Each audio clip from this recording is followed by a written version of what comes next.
ಆಕಾಶ ಗಡಿಯ ದಾಟಿ ತಂದಾನೋ ಬೆಳಕು ಕೋಟಿ, ಭೂಮಿ ಕುಲಕ್ಕೆ ಕೇಳದೇನೆ ಜೀವ ಕೊಟ್ಟಂತೆ. ಕಣ್ಣ ಕಾಯೋ ರೆಪ್ಪೆಗವನೇ ಕಾವಲಾದಂತೆ.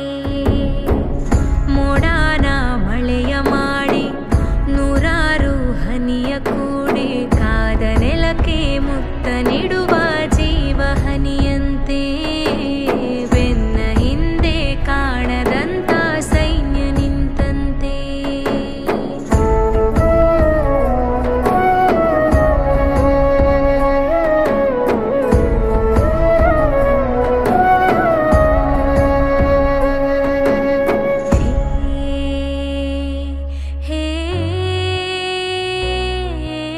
ಖಡ್ಗ ಇವನಂತೆ, ಕಡು ಕೋಪ ಅವನಂತೆ. ಇವನು ಕಿಂಕರ ಅವ ಭಯಂಕರ, ಕಲಹ ಕದನಾನೆ. ಶಕ್ತಿ ಇವನು, ಸೈನ್ಯ ಅವನು, ಎದುರು ನಿಂತರೆ ಸಮರವೇ.